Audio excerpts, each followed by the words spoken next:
정결케 하고 주보혈 날 자유케 하니 주 앞에 나 예배하는 이 시간 나의 모든 것을 주께 드리네. 주의 손 날 위에 찍히셨고 주의 발 날 위에 박히셨으니 이제는 내가 사는 것이 아니요 오직 주를 위해 사는 것이라. 주의 손에 나의 손을 포개고 또 주의 발에 나의 발을 포개어 나 주와 함께 죽고 또 주와 함께 살리라. 영원토록 주 위에 살리라. 주 생각에 내 생각을 포개고 또 주 마음에 내 마음을 포개어 나 주와 함께 죽고 또 주와 함께 살리라. 영원토록 주 위에 살리라. 주 위에 살리라. 갈라디아서 3장 1절로 3절 말씀 함께 봅니다. 갈라디아서 3장 1절로 3절 말씀. 어리석도다 갈라디아 사람들아, 예수 그리스도께서 십자가에 못 박히신 것이 너희 눈앞에 밝히 보이거늘 누가 너희를 꾀더냐. 내가 너희에게서 다만 이것을 알려 하노니 너희가 성령을 받은 것이 율법의 행위로냐 혹은 듣고 믿음으로냐.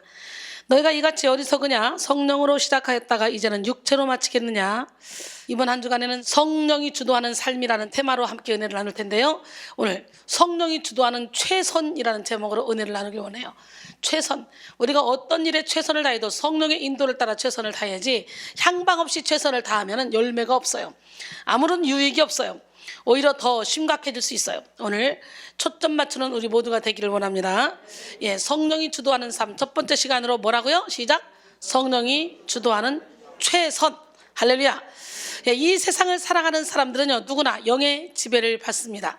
성령의 소욕을 따르며 하나님의 뜻을 따르는 사람들은 성령의 지배를 받고, 또 육체의 소욕을 따르며 세상의 풍속을 쫓아 살아가는 사람들은 어떻게 해요? 악령의 지배를 받는 거죠.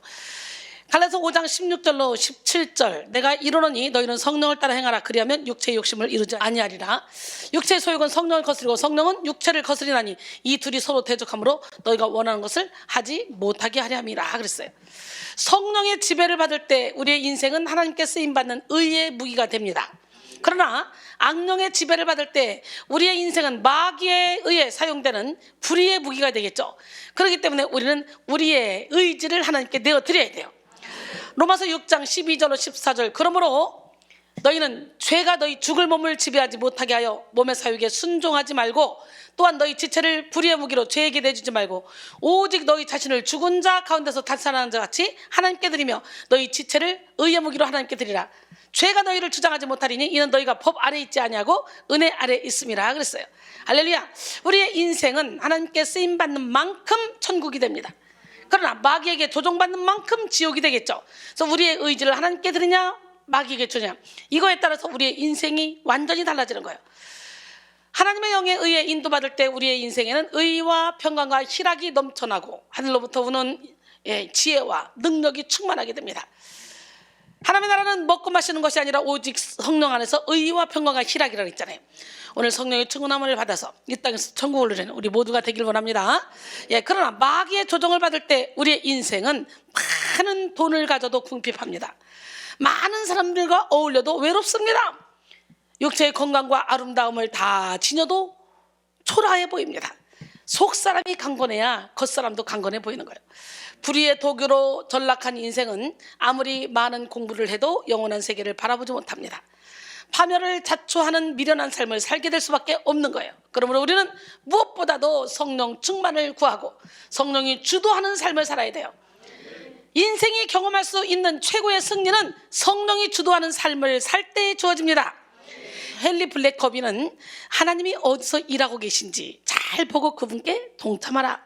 그분이 계신 곳으로 가라 라고 했어요. 할렐루야. 에베소 5장 15절로 18절 그럼즉 너희가 어떻게 행할지를 자세히 주의하여 지혜 없는 자같이 하지 말고 오직 지혜 있는 자같이 하여 세월을 아끼라. 때가 악하니라. 그러므로 어리석은 자가 되지 말고 오직 주의 뜻이 무엇인가 이해하라. 술 취하지 말라. 이는 방탕한 것이니 오직 성령으로 충만함을 받으라 그랬어요. 성령은 기독교 역사의 시작이자 과정이며 완성입니다. 예수님도 성령으로 잉태하셨고 성령으로 능력을 행하셨고 성령으로 부활하셨습니다. 할렐루야. 예, 우리가 예수를 믿고 거듭나며 영혼 육의 질병을 고침받고 죄에서 돌이켜 새로운 삶을 살고 천국의 상급을 쌓는 일련의 과정은 오직 성령으로 말미암은 것입니다. 예, 고린도전서 12장 3절에 보니까 그러므로 내가 너에게 알리노니 하나님의 영으로 말하는 자는 누구든지 예수를 저주할 자라 하지 아니하고 또 성령으로 아니하고는 누구든지 예수를 주시라 할 수 없느니라 그랬어요. 할렐루야. 우리가 예수님이 믿어지는 것 자체가 바로 성령이 우리와 함께 하신다는 증거입니다. 하나님의 뜻이 이루어지는 모든 역사는 오직 성령으로 말미암아 이루어집니다. 성령이 없이는 기독교의 역사 중 그 어떤 것도 일어나지 않아요. 어떤 역사도 일어날 수가 없어요. 성령이 없으면 선행 은총도 없고 구원도 없고 신유도 없으며 성화도 없습니다. 오직 성령의 역사가 있을 때 하나님의 권능이 나타나 하나님의 뜻이 이루어질 줄 믿습니다. 예, 라인하르트 본케는 기독교는 성령의 분출 이외에 그 어떤 것도 아니다. 기독교는 성령의 분출이다. 기독교는 소성케 하고 생기를 주고 새롭게 하는 에너지이다 라고 했어요. 기독교의 모든 생명은 성령 안에 있다. 성령으로 말미암아 하나님의 이 아들은 기름 부음을 받은 자가 되었다. 그러므로 우리도 성령 안에서 행하고 성령 안에서 사랑하며 성령 안에서 살며 성령으로 충만하고 성령으로 노래하며 성령의 열매를 맺어야 한다 라고 말했습니다. 할렐루야. 오늘 우리는 모든 육신적인 생각을, 육신적인 속성을 다 십자가에 못 박고 오직 성령이 주도하는 삶을 살아야 될 줄 믿습니다. 그리스도인은 성령의 주도를 받는 만큼 지혜롭고 성령의 주도를 받는 만큼 담대하며 성령의 주도를 받는 만큼 행복할 수 있어요. 그러니까 우리는 오직 주님의 사랑의 줄에만 매여야 돼. 주님의 사랑의 줄에 매이면 구속받는 것 같지만 주님께 구속받는 그 순간부터 진정한 자유가 이루어지는 거예요. 성령은 주로 성경과 기도를 통해 우리를 인도하시죠. 그래서 우리는 말씀을 통해 나에게 주시는 하나님의 말씀을 들을 수가 있어야 되는 거예요. 영의 귀가 열려야 되겠죠. 또한 우리는 기도라는 주파수를 통해 성령의 인도를 받아야 되는 거예요. 사도행전 1장 8절에 오직 성령이 너에게 임하시면 너희가 권능을 받고 예루살렘과 온 유대와 사마리아와 땅 끝까지 이르러 내 증인이 되리라 그랬어요. 나는 오늘 이 시간에 여러분 모두가 주님의 증인이 돼서 예루살렘과 온 유대와 사마리아 땅 끝까지 복음을 증거하는 기적의 주인공들이 되기를 원합니다. 항상 성령의 충만함을 사모했던 RA 토레이 목사님은 나는 아침에 일어나면 성령 충만을 위해서 기도한다. 하나님 성령 충만하게 도와주십시오. 왜냐하면 성령 충만하지 않으면 오늘 하루 나는 너무나 쉽게 흔들릴 수 있는 사람이기 때문입니다 라고 고백했고요. 그는 또 하나님 제가 성령 충만하다고 느끼지 못할 때 함부로 말하지 않도록 도와주십시오. 성령 충만하지 않을 때 말하면 실언이 되기 쉽고 사람들에게 상처를 주기 쉽기 때문입니다. 하나님 제가 성령 충만하지 않을 때 제 인생에 중요한 결정을 하지 않도록 도와주십시오. 성령 충만하지 않으면 저의 결정은 잘못될 가능성이 항상 있기 때문입니다 라고 기도했습니다. 어때요? 여러분들도 이렇게 기도해야 되지 않겠어요? 무슨 일을 하든지 성령이 충만할 때 결정하고 할렐루야. 성령이 충만할 때 조언을 해도 성령이 충만할 때 인생 막대기로 사람 채찍으로 하나님 우리를 쓰겠다 할 때 내가 써도 사람들이 상처를 받잖아요. 왜? 내가 하는 게 아니라 내 안에 계신 성령이 하시기 때문에. 근데 성령이 충만하지 않을 때는 자꾸 징계하고 판단하고 책망하고 그러면 나는 그 사람을 사랑해서 하지만 그 사람은 어떻게 사랑해서 하는 거로 들리지 않습니다. 나를 박해하는 거로만 들립니다. 그러니까 무슨 일을 하든지 우리는 성령이 충만할 때 해야 돼. 할렐루야. 성령이 주도하시는 삶을 살 때 우리 삶의 모든 것이 다 변화됩니다. 예수님의 제자들을 보십시오. 그들은 3년 동안 예수님과 동고동락하며 예수님께 배우고 예수님이 행하시는 수많은 기적을 목격하면서도 육적인 생각을 버리지 못하고 진리를 깨닫지 못했습니다. 그러나 오순절 성령 강림을 통해 완전히 변화됐잖아요. 성령으로 말미암아 비겁했던 그들은 담대해졌고 미련했던 그들은 지혜로워졌으며 연약했던 그들은 굳건해졌습니다. 성령을 받은 제자들은 세상을 놀라게 하는 카리스마를 나타내며 사도행전의 역사를 써 내려갔고 성령으로 세워진 교회가 흥왕하도록 했습니다. 그리고 결론적으로 성령에 충만했던 제자들은, 예수님을 버리고 도망갔던 그 제자들은 성령으로 충만해지니까 이제는 모두가 순교의 반열에 서게 되죠. 할렐루야. 우리 하나님은 살아계십니다. 그러므로 오늘 우리도 성령이 주도하시는 삶을 살아야 돼요. 성도가 성령님께 모든 주권을 내어드리고 성령의 인도에 순종할 때 성령 하나님은 성도를 거듭나게 하시고 성도가 사명을 감당하는 데 필요한 지혜와 권능을 공급해 주십니다. 또한 목적에 합당한 은사를 나타내게 하십니다. 또 때에 따라 성도의 심령을 위로하시고 보호하시고 정결한 삶을 살게 하심으로 성령의 열매를 맺게 하십니다. 뿐만 아니라 진리의 말씀을 깨닫게 하시고 어둠의 세력의 공격을 이김으로 기쁨과 평안을 누리게 하십니다. 그리고 날마다 영적 진보를 이루게 하시고 성령의 열매를 풍성히 맺게 하십니다. 요한복음 16장 13절로 14절, 그러나 진리의 성령이 오시면 그가 너희를 모든 진리 가운데로 인도하시리니 그가 스스로 말하지 않고 오직 들은 것을 말하며 장래 일을 너희에게 알리시리라. 그가 내 영광을 나타내리니 내 것을 가지고 너희에게 알리시겠습니다. 그런데 오늘날 너무도 많은 사람들이 예수를 믿는다 하면서도 성령이 주도하는 삶을 살지 못합니다. 여러분은 성령이 주도하는 삶을 살고 계십니까? 제가 자주 드리는 말씀인데요, 20세기의 위대한 설교가 중 한 사람인 A.W. 토저는 만약 오늘날 교회에서 성령을 뺀다 해도 우리가 하는 일의 95%는 계속될 것이다. 아무도 그 차이를 알지 못할 것이다. 그러나 만약 초대교회, 신약교회에서 성령을 뺀다면 그들이 행했던 일의 95%는 멈췄을 것이고 모두 그 차이를 알았을 것이다 라고 말했습니다. 안타깝게도 이런 현상은 21세기를 살아가는 우리에게서 더 뚜렷이 보입니다. 이 시대가 성령이 주도하는 삶을 살지 못하는 이유는 성령에 대해서 무지하기 때문이에요. 성령의 역사를 믿지 않기 때문이에요. 말씀 중심이라 하면서 말씀 안에서 역사하시는 성령 하나님의 일을 믿지 않기 때문에, 이 말씀은 성령의 감동으로 된 것입니다. 성령을 믿지 않는 사람들은 자신의 생각과 마음의 좋은 대로 살아가죠. 이성적인 판단으로 모든 일을 계획하고 진행하며 판단합니다. 성령의 역사를 거스르는 사람들은 스스로 성도라고 자부하면서도 성령의 역사를 회방하고 성령을 근심하게 만드는 삶을 살아갑니다. 어떤 죄보다도 성령 회방죄가 가장 무서운 죄라 그랬어요. 이 세상과 다가오는 세상에서도 사하심을 받지 못한다고 마가복음 3장 28절로 29절은 말씀하십니다. 영과 진리로 일하시는 성령을 육의 교만과 아집으로 대적하고 자유롭게 역사하시는 이 성령 하나님을 인간적인 틀로 제한하기 때문에 성령을 거스르는 삶을 살아가는 거죠. 사도행전 7장 51절에 목이 곧고 마음과 귀에 할례를 받지 못한 사람들아, 너희도 항상 너희 조상과 같이 성령을 거스린도다 그랬어요. 이스라엘 백성들도 자신들이 하나님의 백성이라고 하면서 늘 하나님의 뜻을 거스르면서 살았어요. 하나님의 뜻을 바르게 전하고 회개를 외치던 많은 선자들의 말에 불순종하고 오히려 잡아서 죽이기까지 했잖아요. 오늘 우리도 예수를 믿고 예배를 드려도 육체의 소욕을 십자가에 못 박지 못하면 성령을 거스르는 삶을 살 수밖에 없다는 것을 깨닫고 우리 자신을 돌아보고 우리의 믿음을 확증해야 됩니다.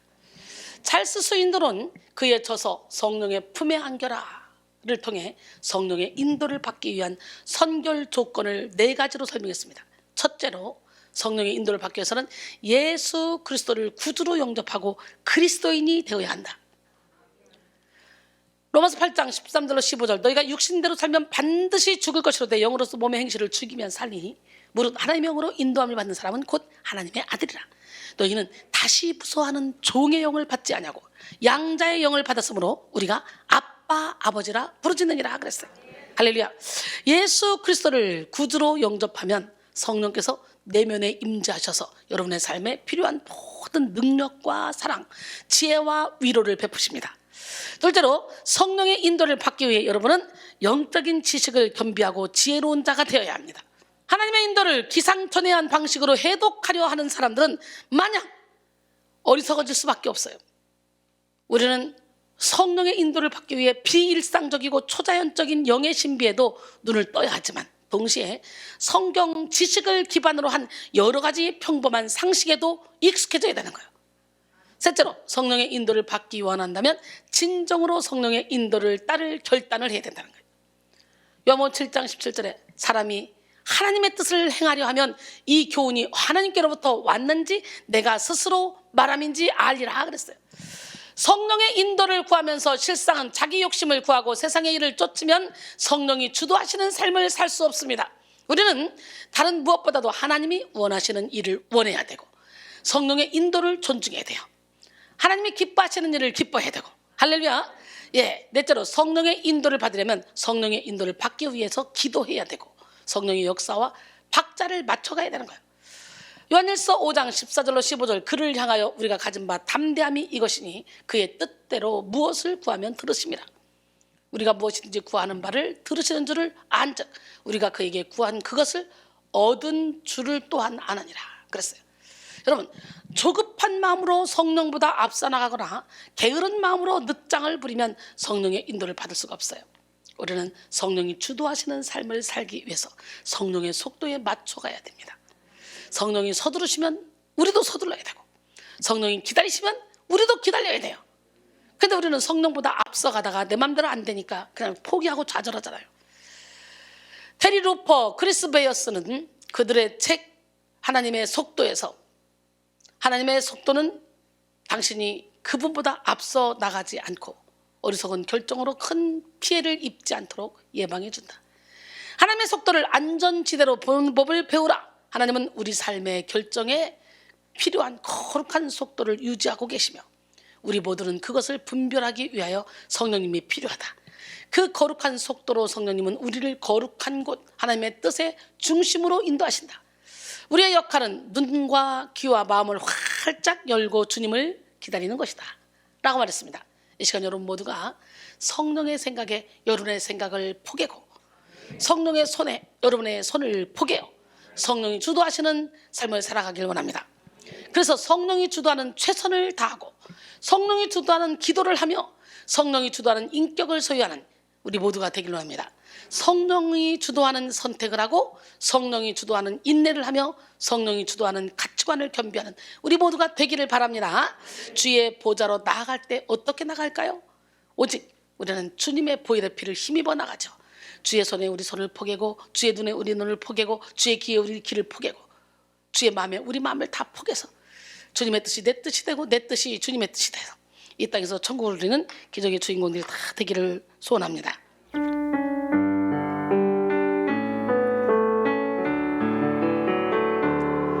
주보혈 날 정결케 하고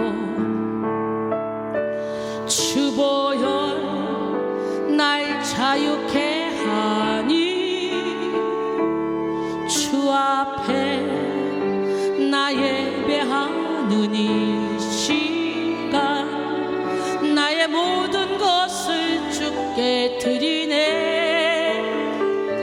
주의 손 날 위에 찍히셨고 주의 발 날 위에 박히셨으니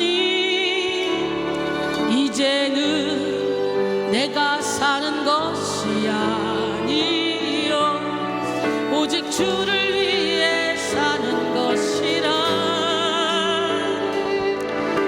주의 손에 나의 손을 포개고 또 주의 발에 나의 발을 포개어 나 주와 함께 죽고 또 주와 함께 살리라. 영원토록 주 위에 살리라.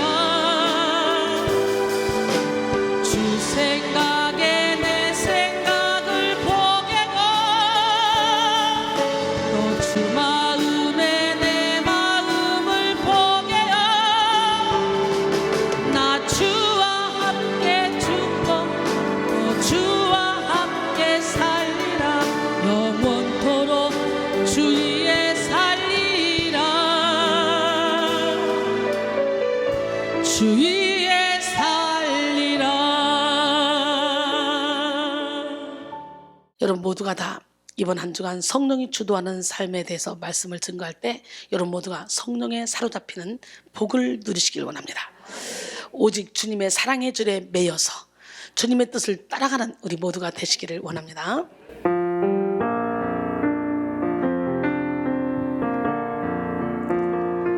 오직 주의 사랑에 매여 내 영 기뻐 노래합니다. 이 소망의 언덕 기쁨의 땅에서 주께 사랑 드립니다. 오직 주의 임재 안에 갇혀 내 영 기뻐 찬양합니다. 이 소명의 언덕 거룩한 땅에서 주께 경배드립니다. 주께서 주신 모든 은혜 나는 말할 수 없네.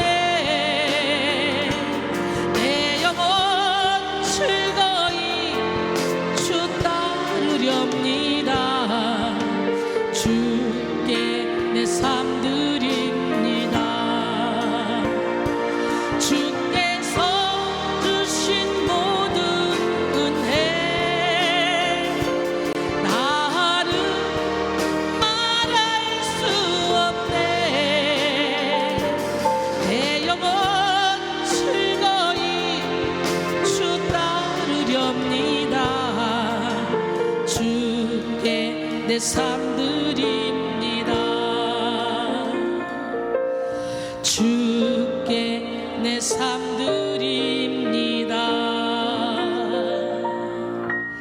할렐루야. 진짜 주께 여러분의 삶 드리기로 결단하셨습니까? 그렇다면 여러분은 성령이 주도하는 최선을 다하며 살아갈 수 있게 될 줄 믿습니다. 예, 먼저 오늘 우리는 성령이 주도하는 최선을 다해야 되는데요. 지그지글 나는 자기의 맡은 일에 최선을 다하라. 그렇게 할 때 최선의 이익이 돌아올 것이다. 하나님 우리에게 요구하시는 것은 최고가 아니라 최선을 다하는 거예요.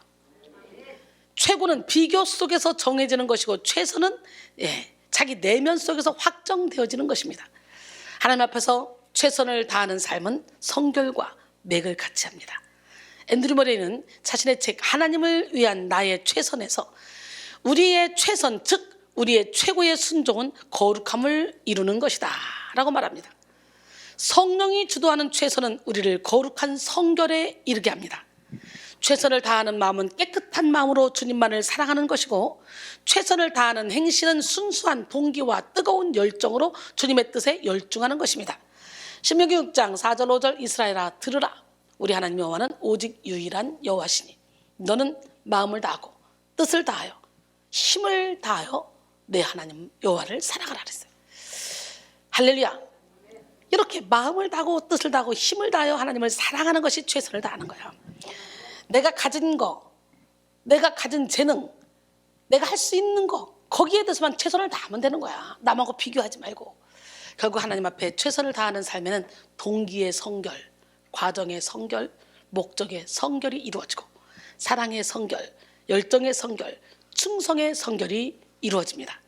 하나님만을 의식한 최선이 순수한 동기와 목적을 갖게 하고 의로운 방법을 취하게 만들고 하나님께 집중된 최선이 사랑과 열정, 충성의 불순물을 제거하게 만들기 때문입니다.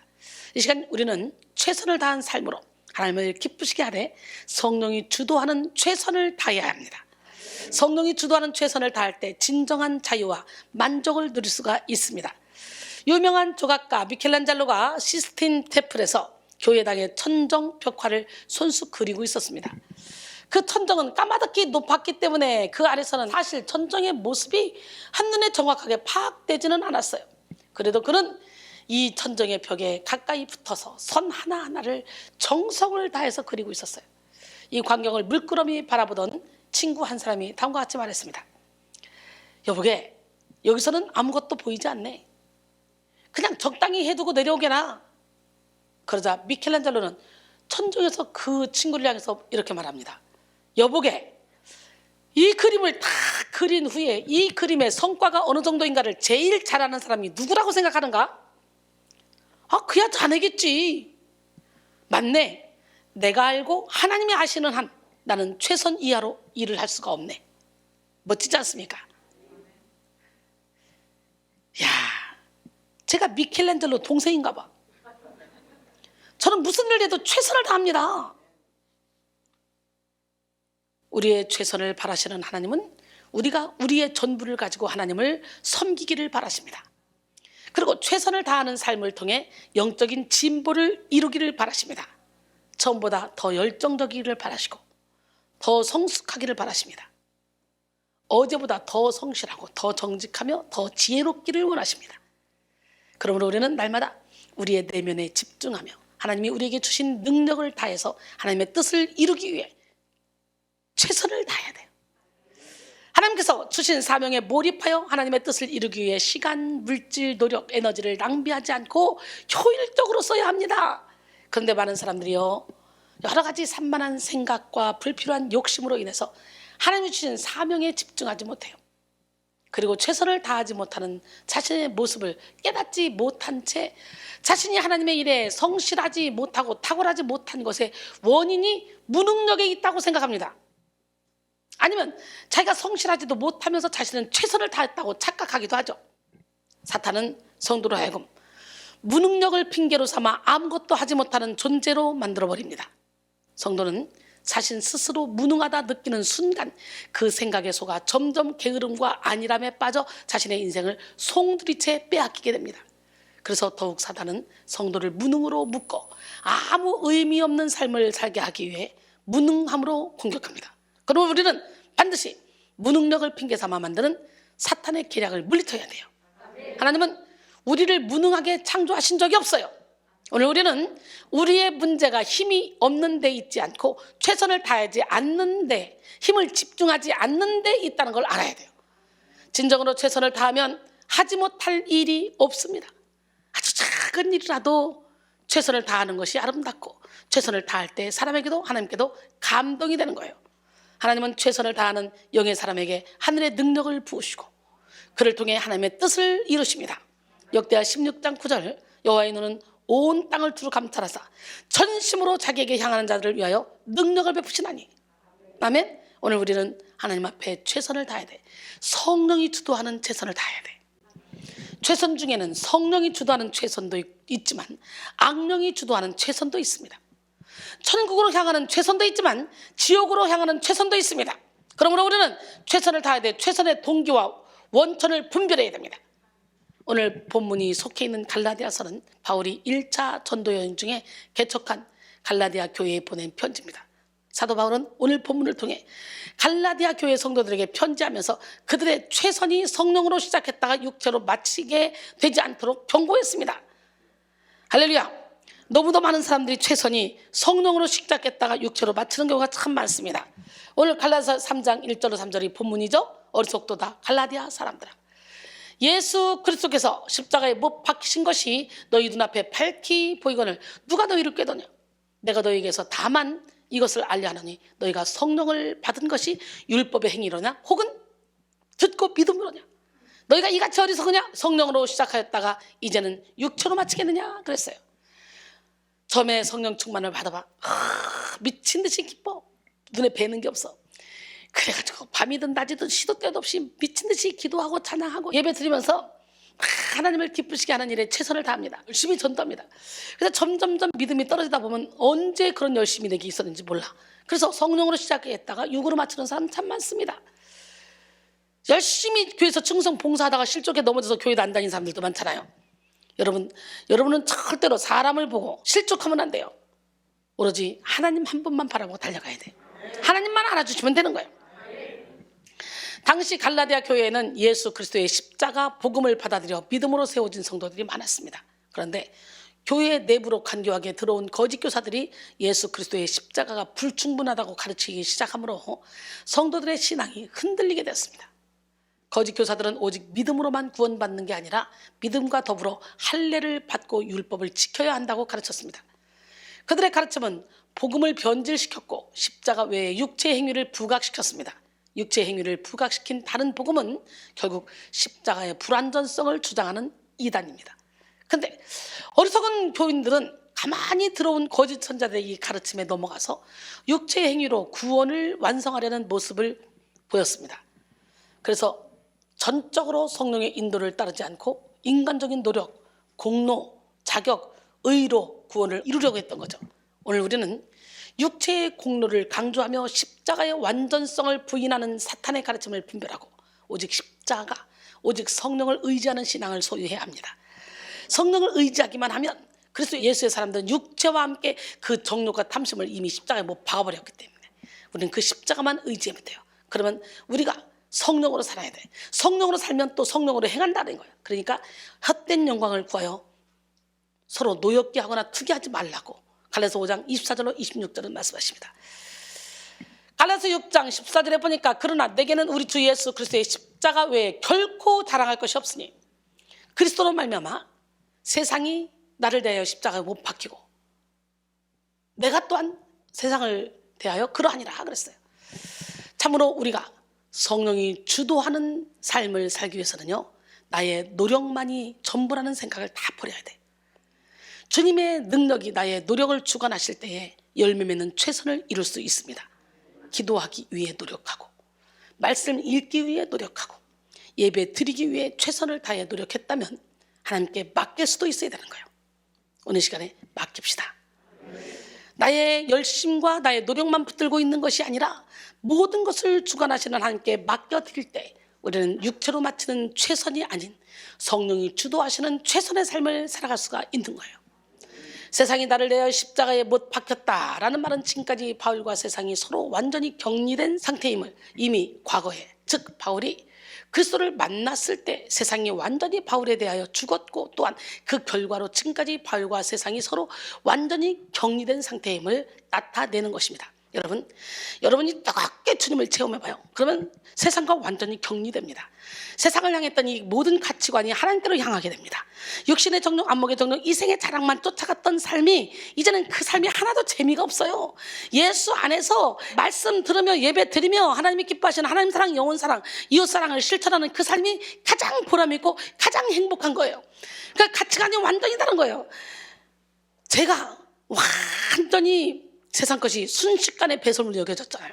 그렇기 때문에 그렇게 세상을 좋아했던 제가 세상줄을 완전히 쫙 끊어버리고 하나님만 바라보고 달려가고 있잖아요. 사도 바울은 모든 육체의 자랑을 십자가에 못 박았습니다.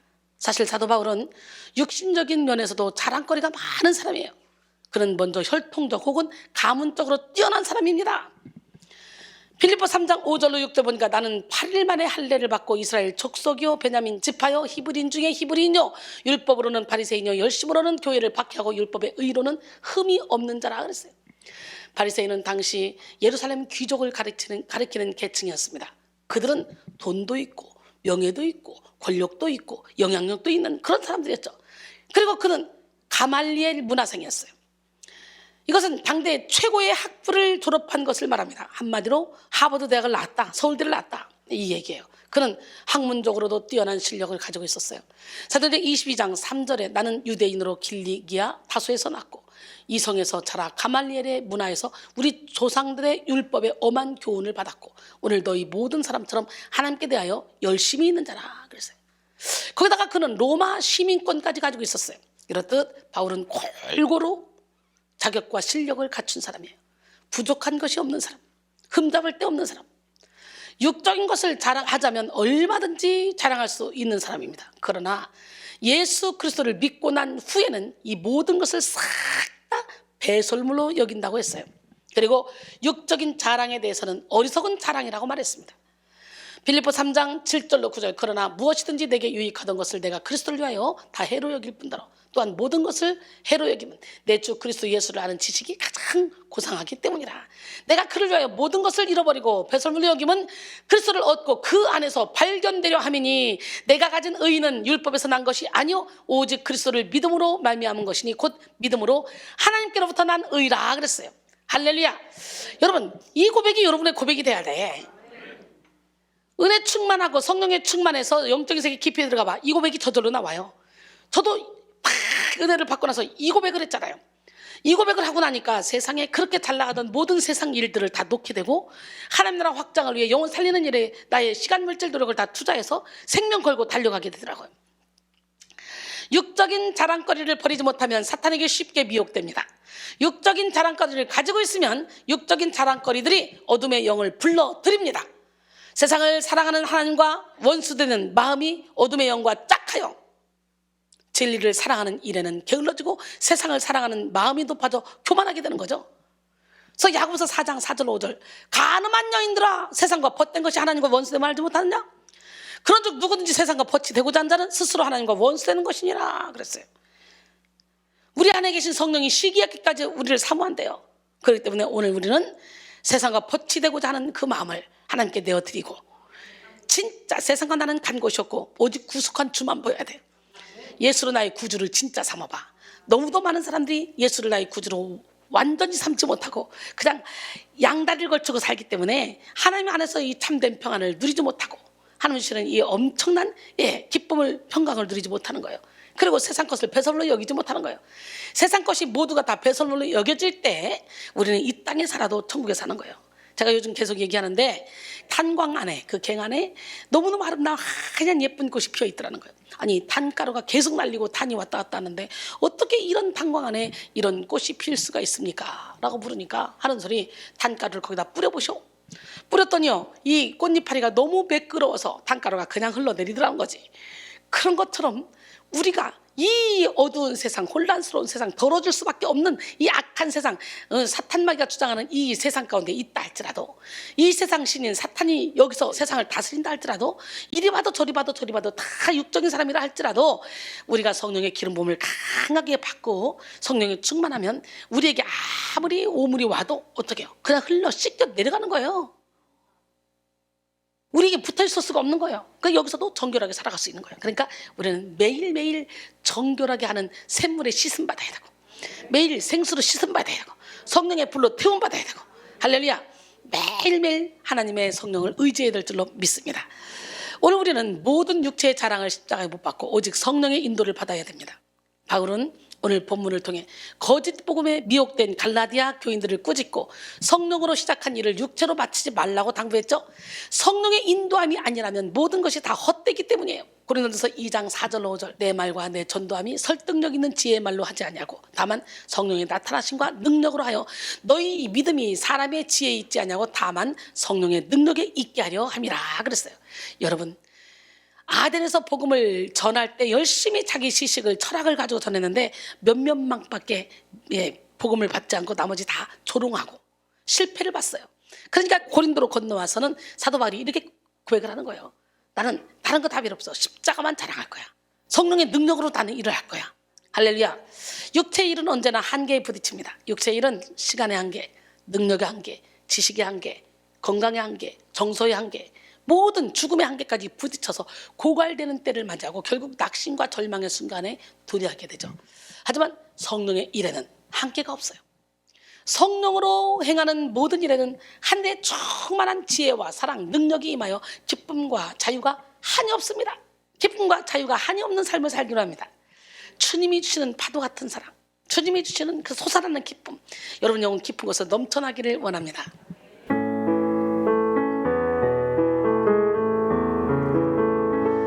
주님이 주시는 파도 같은 사랑은 내 작은 가슴에 흘러 넘쳐요. 생각하면 할수록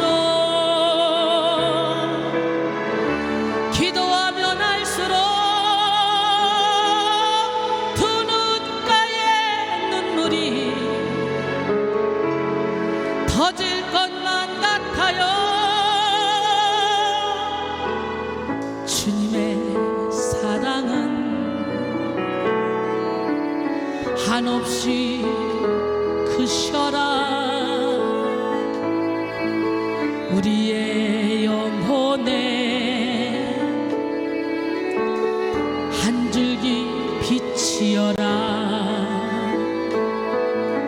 주님이 주시는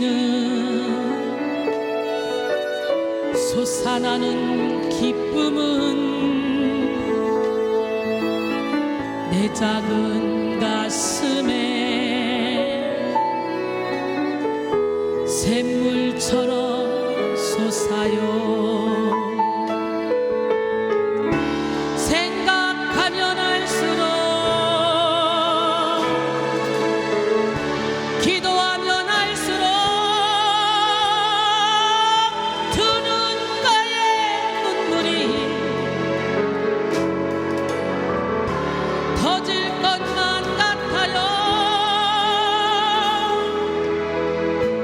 주님의 기쁨은 끝없이 새로워. 우리의 삶 속에 영원한 향기여라. 생각하면 할수록, 기도하면 할수록 두 눈가에 눈물이 터질 것만 같아요. 주님의 기쁨은 끝없이 새로워. 우리의 삶 속에 영원한 향기여라. 평안을 너에게 주노라. 세상이 줄 수 없는, 세상이 알 수도 없는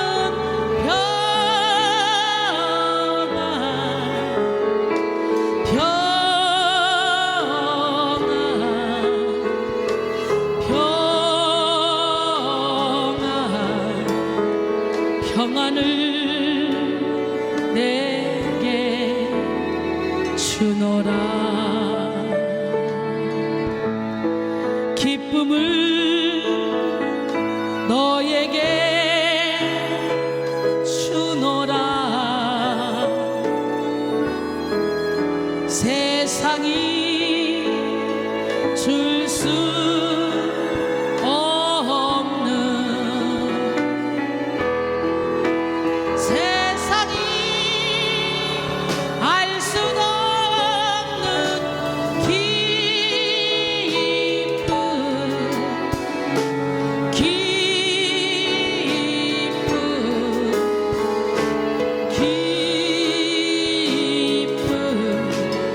기쁨을 내게 주노라.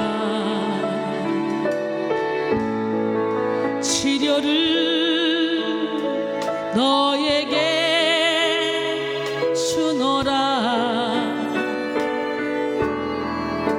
세상이 줄 수 없는,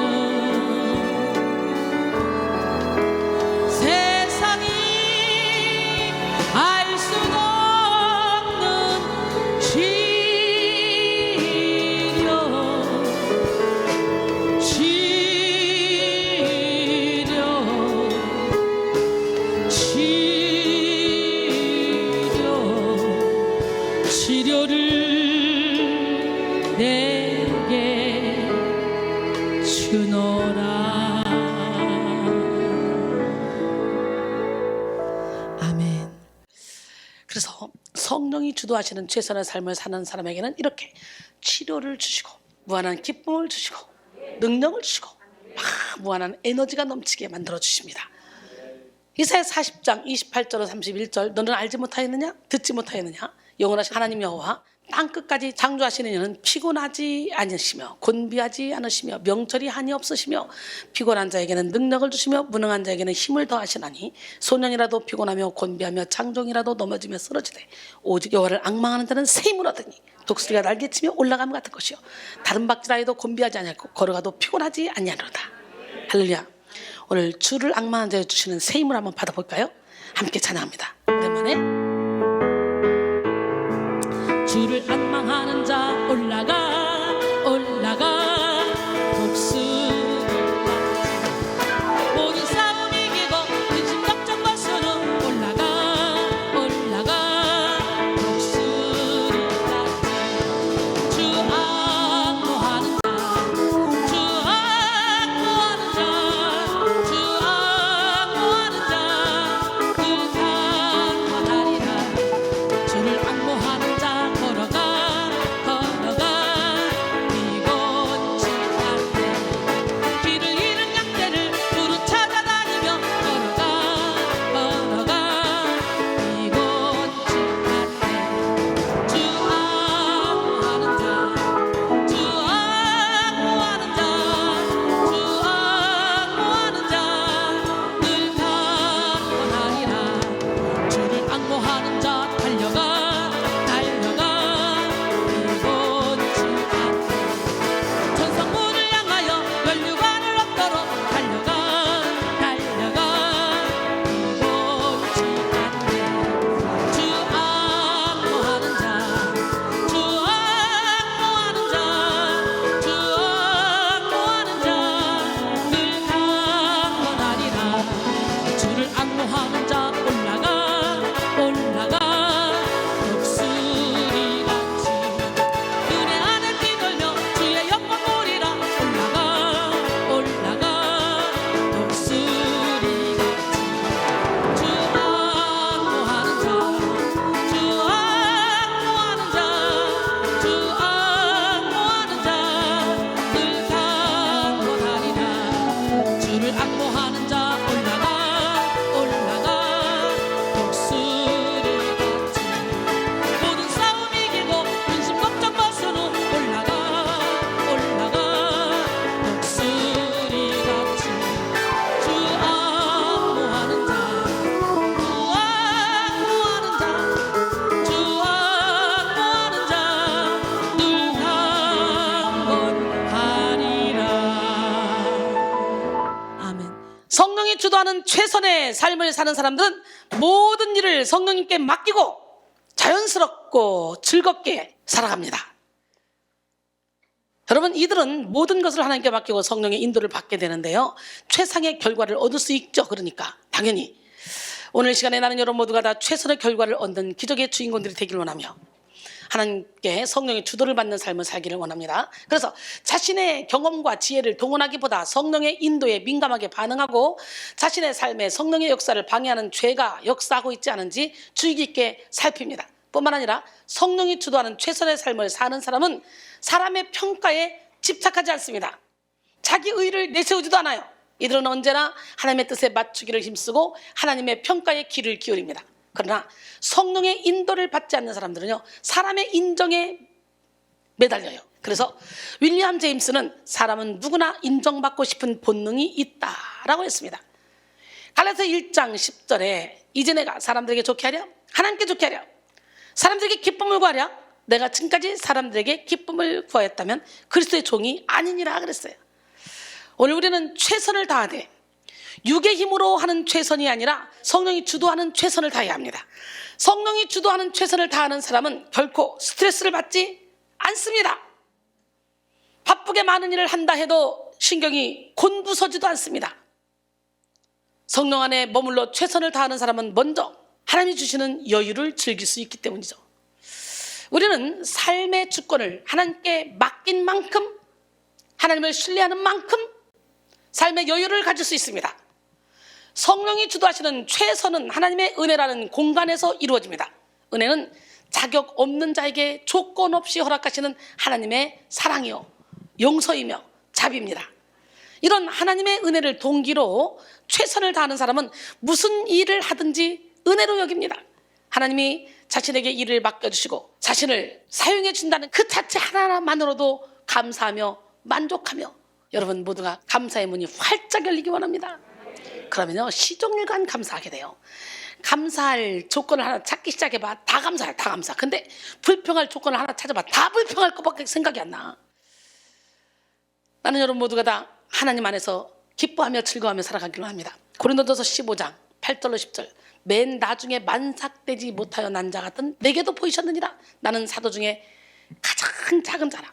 나는 하나님의 교회를 박해하였으므로 사도라 칭함받기를 감당하지 못할 자니라. 그러나 내가 나 된 것은 하나님의 은혜로 된 것이니 내게 주신 그의 은혜가 헛되지 아니하여 내가 모든 사도보다 더 많이 수고하였으나 내가 한 것이 아니오 오직 나와 함께 하신 하나님의 은혜로라. 할렐루야. 이렇게 은혜가 만드는 최선은 역동적인 생명력으로 나타납니다. 은혜로 말미암아 성령이 주도하는 최선을 다하는 사람은 누가 시켜서가 아니라 자원하는 마음으로 열심을 냅니다. 자원하는 마음이 있는 사람은 모든 상황 가운데서 자유합니다. 여러분 고린도전서 9장 19절로 21절. 내가 모든 사람에게서 자유로우나 스스로 모든 사람에게 종이 된 것은 더 많은 사람을 얻고자 함이라.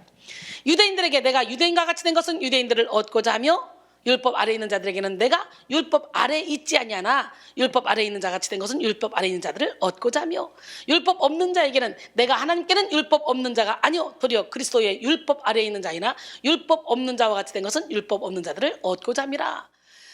약한 자들에게 내가 약한 자와 같이 된 것은 약한 자들을 얻고자 하며 내가 여러 사람에게 여러 모습이 된 것은 아무쪼록 몇 사람이라도 구원하고자 함이니 내가 복음을 위하여 모든 것을 행하면 복음에 참여하고자 함이라 그랬어요. 여러분 스스로 종이 되지 않아도 돼. 그러나 스스로 종이 되는 것은 뭐예요? 스스로 자기 십자가를 지지만 우리 하나님이 지워준 십자가, 내가 스스로 그래 영혼 살리는 일에 내가 하나님께 빚진 자니까 내가 스스로 십자가를 질 거야. 그리고는 십자가를 지고 가는 삶이에요. 근데요 이 삶이 진짜 행복한 삶이에요. 이 삶은 상급이 쌓이는 삶 아닙니까? 난 여러분 모두가 다 스스로 종이 돼요. 많은 사람을 주님께로 인도하는 축복의 통로가 되기를 원합니다.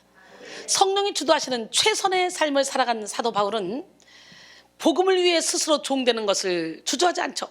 그것은 사도 바울 안에 있는 참된 자유가 있었기 때문이에요. 성령이 주도하는 최선의 삶을 사는 사람은 어떠한 틀이나 형식에 매이지 않고 모든 것은 다 진심으로 합니다. 틀에 매여 사는 게 아니라. 제가 틀에 매인 거 봤어요? 성령이 주도하는 삶을 살면 틀에 매이지 않아요. 내 속에서 우러나오는 그런 마음으로 하는 거예요. 또한 이들은 자신의 모든 것이 하나님의 것임을 알기 때문에 하나님을 위해 쓰는 것에 인색하지 않습니다. 전도서 12장 1절로 2절. 너는 청년의 때에 너희 창조주를 기억하라. 곧 곤고한 날이 이르기 전에 나는 아무 낙이 없다고 할 해들이 가깝기 전에 해와 빛과 달과 별들이 어둡기 전에 비 뒤에 구름이 다시 일어나기 전에 그리하라 그랬어요. 그리고 13절로 14절. 일의 결국을 다 들었으니 하나님을 경외하고 그의 명령들을 지킬지어다. 이것이 모든 사람의 본분이니라. 하나님은 모든 행위와 모든 은밀한 일을 선악간에 심판하시리라. 부귀명의 권세를 다 누렸던 솔로몬이 세상에서 멋지게 살아보겠다고 시험을 해봤잖아. 열심히 쾌락을 즐겨보기도 하고 일천국년을 거느리면서 마음껏 즐겨보기도 하고 술에 취해보기도 하고 사업을 크게 넓혀보기도 하고 그리고 정원을 만들어 놓고 막 이 일꾼들을 많이 써서 아름다운 과실 정원을 만들기도 하고 별짓을 다 했지만 또 지혜를 구해보기도 했고 모든 지혜를 다 갖고 있었지만 결국은 헛되고 헛되며 헛되고 헛되니 모든 것이 헛되다 그러면서 일의 결국을 다 들었으니까 하나님의 뜻을 행하라는 거예요. 하나님의 말씀을 지키라. 이것이 너의 본분이라는 거예요. 모든 일을 선악간에 하나님이 심판하신다는 거예요. 우리 하나님, 멋쟁이 하나님, 기적의 하나님, 능력의 하나님이 여러분에게 확 은혜를 주시면요 세상과 나는 간 곳이 없어져요. 구속한 주만 보여요. 예, 이 땅의 것에 연연하지 않아요. 이 땅의 것에 연연하지 않는 그 순간부터 자유함이 임해요. 기쁨과 평강이 임합니다. 할렐루야. 민족 시인 윤동주의 내 인생에 가을이 오면 이라는 시입니다. 내 인생에 가을이 오면 나는 나에게 물어볼 몇 가지의 이야기가 있다. 내 인생에 가을이 오면 나는 나에게 사람들을 사랑했는지에 대해 물을 것이다. 여러분, 그러면 여러분은 어떻게 해? 여러분의 인생이 가을이 오면 그렇게 물어보면 여러분 뭐라고 말할 거예요? 저한테 물어봐요. 나는 주님이 주신 사랑으로 마음껏 사랑했습니다 라고 말할 수 있어요. 넌 사람들을 사랑했냐 물을 건데, 그때 나는 가벼운 마음으로 대답하기 위해서 나는 지금 많은 이들을 사랑해야겠습니다. 내 인생에 가을이 오면 나는 나에게 열심히 살았냐고 물을 것입니다. 그때 나에게 자신 있게 말할 수 있도록 나는 지금 맞이하고 있는 하루하루를 최선을 다해 살아가야겠습니다. 아, 이순이네. 이순이 살아가고 있어. 그렇게 내 인생에 가을이 오면 나는 나에게 사람들에게 상처를 주지 않았냐고 물을 것입니다. 그때 얼른 대답하기 위해 지금 나는 사람들에게 상처를 주는 말과 행동을 하지 말아야겠습니다. 근데요, 주의 종들은 때로는 인생 막대기로 사람 채찍으로 때려야 되기 때문에 나는 그 사람을 위해서 했는데 그 사람이 받을 그릇이 안 되면 상처가 될 수도 있어요. 그래서 그게 참 안타깝더라고. 그러나 성령이 주도하는 최선을 다해서 징계를 하고 야단을 치면 영이 깨어있는 사람은 다 알아듣겠죠. 지금은 모른다 할지라도 시간이 지나면 아, 나를 사랑해서 이렇게 권면해 주신 거구나 깨닫고 알게 될 줄 믿습니다. 할렐루야. 내 인생에 가을이 오면 나는 나에게 삶이 아름다웠냐고 물을 것입니다. 나는 그때 기쁘게 대답하기 위해 지금 내 삶의 날들을 기쁨으로 아름답게 가꿔야겠습니다. 가꾸고 있죠.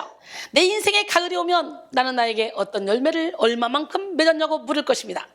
그때 나는 자랑스럽게 대답하기 위해 지금 나는 내 마음밭에 좋은 생각의 씨를 뿌려놓은 좋은 말과 행동의 열매를 부지런히 키워야 하겠습니다 라는 시입니다. 이 시 너무 멋있지 않습니까? 우리 주님이 나와 함께 하시면 가능해. 우리 모두 다 여러분의 인생에 가을이 왔을 때 기쁨으로 주님을 맞이하고 당당하게 말할 수 있는, 여러분 자신에게 여러분이 물어도 자신에게 당당하게 말할 수 있는 그런 기적의 주인공들이 다 되기를 원합니다.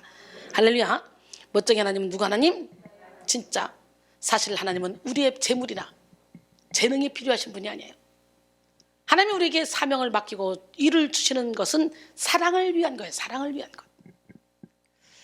하나님은 사명을 통해 우리와 연합하시고 사명을 통해 우리를 만들어 가십니다. 하나님은 하나님의 사명자로 부름받은 사람들에게 사명의 기쁨, 능력, 영광을 허락하십니다. 또 하나님은 사명자의 모든 것을 책임지십니다. 우리가 하나님의 사명자가 되기만 하면 우리의 먹고 마시는 것, 일하는 모든 것이 하나님에게 중요한 일이 됩니다. 하나님은 하나님의 사명자의 모든 삶을 돌봐주시고 가장 좋은 것으로 채워주십니다. 빌립보 4장 19절에 나의 하나님이 그리스도 예수 안에서 영광 가운데 그 풍성한 대로 너희 모든 쓸 것을 채우시리라 그랬어요.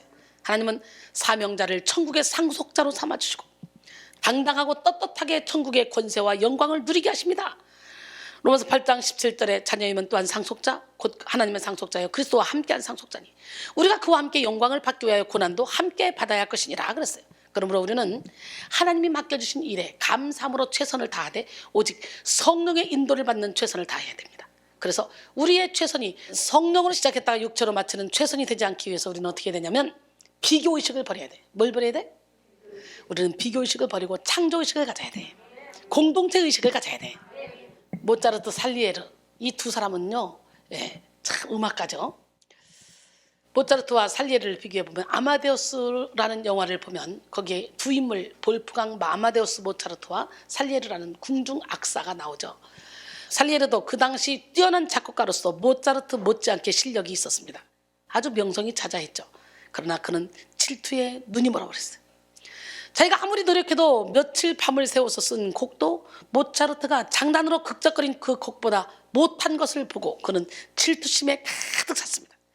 그리고 그가 십자가 앞에서 이렇게 기도를 했습니다. 주님이시여, 주님이시여, 왜 저 천하고 더러운 볼프강 아마데우스 모차르트에게는 저런 능력을 주시고 주님의 종으로서 선하게 살려고 하는 나에게는 이런 작은 능력밖에 주지 않으셨습니까? 그랬어요. 삐뚤어진 시기심은 결국 모차르트를 죽이려는 계획으로 드러납니다. 살리에르는 부친의 죽음으로 시리에 빠진 모차르트가 환영에 시달리도록 교묘하게 조장했어요. 그는 모차르트가 짧은 시간 안에 진혼곡을 쓰도록 강요했으며 과로사하게 만듭니다. 하지만 더욱 중요한 것은요, 살리에르도 자기의 질투 대상인 모차르트도 죽이고 그 자신도 파멸의 길에 들어섰다는 거죠. 결국 살리에르는 정신병에 걸려서 그리고 정신요양소에서 평생을 마감했습니다. 끊임없이 남과 비교하다가 망친 케이스죠. 미켈란젤로와 레오나르도 다빈치, 여러분 이 두 사람 다 유명하죠? 플로렌스에서 온 참사관들은 당시 이탈리아에서 상당한 인기를 누리고 있던 화가 레오나르도 다빈치에게 플로렌스의 대형 홀을 장식할 그림을 부탁했습니다. 그리고 아울러 당시 아직 세상에 잘 알려져 있지 않던 젊은 무명화가 미켈란젤로의 소문을 듣고 그에게도 역시 그림을 부탁했습니다. 레오나르도 다빈치의 작품은 과연 그의 천부적인 재능과 명성에 걸맞을 만큼 화려했습니다. 그러나 미켈란젤로의 작품을 보았을 때 플로렌스의 참사관들은 입을 딱 벌리고 말았어요. 그의 그림 속에는 무의식적으로 표현된 불가사의한 매력과 영혼의 정열로 그린 흔적이 깃들어 있었던 것이죠. 그래서 사람들은 젊은 화가 미켈란젤로의 천재성에 대해 이야기하기 시작했고, 이 소식은 레오나르도 다빈치의 귀에도 들어갔어요. 그는 또한 누군가가 이렇게 말하는 소리도 들었습니다. 레오나르도 다빈치는 이제 늙었어. 레오나르도는 끓어오는 질투와 분내기 화가 미켈란젤로 때문에 자신의 명성이 실추되는 것을 견딜 수가 없었어요. 그래서 그는 남은 생애 동안 자신의 천재성을 더 이상 살리지 못하고 어둡고 우울하게 보낼 수밖에 없었다고 합니다. 비교의식은 우리의 성공을 방해하는 아주 큰 적입니다. 이것은 세상적인 일뿐 아니라 신앙생활에서도 마찬가지입니다. 많은 사람들이 성령이 주도하는 최선의 삶을 사는 것보다 다른 사람과 자신을 비교함으로 열정을 잃어버리고 열등감에 빠집니다. 다른 사람과 비교하면 성령이 주도하는 최선의 삶을 살 수 없어요. 비교하는 삶은 성령의 역사를 방해하는 죄를 만들기 때문이에요. 한 번 비교하기 시작하면 끝이 없습니다. 비교하는 삶에는 채워지지 않는 욕심이 작동하기 때문이죠. 그러기에 만족함이 없어요. 비교하는 사람은 하늘과 단절된 육신의 삶을 살면서 시기와 분쟁에 빠지게 됩니다. 고린도전서 3장 1절로 3절, 형제들아, 내가 신령한 자들을 대함과 같이 너에게 말할 수 없어서 육신에 속한 자, 곧 그리스도 안에서 어린 아이들을 대함과 같이 하노라. 내가 너희를 젖으로 먹이고 밥으로 아니하노니 이는 너희가 감당하지 못하였음거니와 지금도 감당하지 못하리라. 너희는 아직도 육신에 속한 자로다. 너희 가운데 시기와 분쟁이 있으니 어찌 육신에 속하여 사람을 따라 행함이 아니려 그랬어요. 비교의식이 없으면 시기할 필요가 없죠. 비교의식 때문에 시기하는 거지. 야고보서 3장 14절로 16절, 그러나 너희 마음속에 독한 시기와 다툼이 있으면 자랑하지 말라. 진리를 거슬러 거짓말하지 말라. 이러한 지혜는 위로부터 내려온 것이 아니요 정욕의 것이요 땅 위의 것이요 귀신의 것이니 대놓고 귀신의 것이래요. 시기와 다툼이 있는 곳에는 혼란과 모든 악한 일이 있음이라 그랬어요. 오늘 우리는 성령이 주도하는 최선의 삶을 위해 비교의식을 버려야 합니다. 판치루한 시인이 쓴 새해 첫 기적에는 이런 시가 담겨 있습니다. 황새는 날아서 말은 뛰어서, 거북이는 걸어서, 달팽이는 기어서, 군뱅이는 굴렀는데 한날 한시 새해 첫날에 도착했다. 바위는 앉은 채로 도착해 있었다. 그렇습니다. 한날 한시에 새해에 도착했대. 2020년 달려가든 뛰어가든 걸어가든 어떻게든 다 그날을 맞이하잖아. 누구나. 2021년도 마찬가지. 앞으로 2020년 아주 코로나로 그냥 1년을 끝내버리네. 코로나 1년으로 끝내는 사이에 우리 백성교회는 참 의미 깊은 일들이 많았어. 일단 제가 날씬해지고 이뻐졌잖아. 한 번씩 설교하니까 몸을 추스릴 시간도 있고 운동도 할 시간도 있고 다이어트를 할 시간도 있고, 그래가지고 일단 몸이 좋아졌어요. 그래가지고 구TV 오늘 방송 첫 방송 나갔는데 내가 봐도 이쁘더라. 여러분 매주 월요일 12시에 이쁜 저를 보시기 바랍니다. 구TV에서. 모든 사람의 인생에는 각자의 속도가 있어요. 그 속도를 따라 살다 보면 각자의 때를 만나게 됩니다. 타인의 속도를 맞출 필요도 없고 타인의 때를 쫓을 필요도 없습니다. 다른 이의 복사본된 삶이 아닌 나만의 원본적인 삶을 살아야 돼. 무슨 얘기인지 알아요? 네, 하나님이 나에게 허락하신 속도에 따라 걸어갈 때에 하나님이 허락하신 때에 참된 열매를 맺게 됩니다. 좀 느리고 더딜 수 있어요. 하지만 하나님과 동행하는 걸음이면 되는 거예요. 전도서 3장 11절에 하나님이 모든 것을 지으시되 때를 따라 아름답게 하셨고 또 사람들에게는 영혼을 사모하는 마음을 주셨느니라 그랬어요. 그러나 하나님이 하시는 일의 시정을 사람으로 측량할 수 없게 하셨도다 그랬어요. 표준 세번역 성경에서는 전도서 3장 11절을 하나님은 모든 것이 제때에 알맞게 일어나도록 만드셨다라고 번역했습니다. 그렇습니다. 사랑하는 성도 여러분, 하나님이 정하신 각자의 때가 있습니다. 그렇기 때문에 우리는 나 자신을 그 누구와도 비교할 필요가 없어요. 베드로전서 2장 9절에 그러나 너희는 택하신 족속이요 왕같은 제사장들이요 거룩한 나라요 그의 소유가 된 백성이니 이는 너희를 어두운 데서 불러내어 그의 귀한 빛에 들어가게 하신 이의 아름다운 덕을 선포하게 하려 하심이라. 그랬어요. 예수님의 제자들에게도 비교의식을 버리는 것은 큰 숙제였습니다. 그들은 예수님의 가르침을 받으면서도 누가 크냐는 문제로 다투곤 했습니다. 심지어 예수님이 십자가에 못 박혀 죽으실 것을 말씀하신 다음에도 곧장 누가 크냐 하는 문제로 언쟁을 벌였죠. 누가복음 9장 46절로 48절 제자 중에서 누가 크냐 하는 변론이 일어나니 예수께서 그 마음에 변론하는 것을 아시고 어린아이 하나를 데려다가 자기 곁에 세우시고 그들에게 이르시되 누구든지 내 이름으로 이런 어린아이를 영접하면 곧 나를 영접하며 또 누구든지 나를 영접하면 곧 나를 보내신 이를 영접함이라. 너희 모든 사람 중에 가장 작은 그가 큰 자니라 그랬어요. 할렐루야. 비교하면 순수한 사랑으로 시작한 열정도 어느 순간 짜증과 분노, 열등감과 정죄로 변질될 수 있습니다. 마르다가 그랬어요. 처음 마르다는 순수한 사랑으로 예수님을 자기 집으로 영접했고 예수님을 잘 대접하고 싶은 마음에 여러 가지를 준비하기 시작했어요. 하지만 예수님의 발치에 앉아서 예수님의 말씀을 듣고 있던 동생 마리아와 자신을 비교하면서 그의 순수했던 마음이 변질되기 시작했지. 누가복음 10장 38절로 42절 그들이 길 갈 때에 예수께서 한 마을에 들어가시며 마르다라 이름하는 한 여자가 자기 집으로 영접하더라. 그에게 마리아라 하는 동생이 있어 주의 발치에 앉아 그의 말씀을 듣더니 마르다는 준비하는 일이 많아 마음이 분주한지라. 예수께 나아가 이르되 주여 내 동생이 나 혼자 일하게 두는 것을 생각하지 아니하시나이까? 그를 명하사 나를 도와주라 하소서. 주께서 대답하여 이르시되 마르다야 마르다야 내가 많은 일로 염려하고 근심하나 몇 가지만 하든지 혹은 한 가지만이라도 족하다. 마리아는 이 좋은 편을 택하였으니 빼앗기지 아니하리라 하시니라. 여러분, 마리아가 초청한 게 아니라 마르다가 초청을 했어요. 비교하기 시작하면서 마르다의 일은 기쁨이 아니라 짜증과 분노로 바뀌었습니다. 그렇습니다. 우리 여기서도 일할 때 보면요, 왜 저 사람 안 하는데 나만 해야 돼? 막 짜증과 분노, 딴 사람이 안 하는 거 보면 열받아 버려. 그래가지고 불평하는 사람들이 있더라고요. 그래서 내가 자기도 하기 싫으면 하지 마. 비교하지 마. 마르다가 되지 말고 마르다가 돼.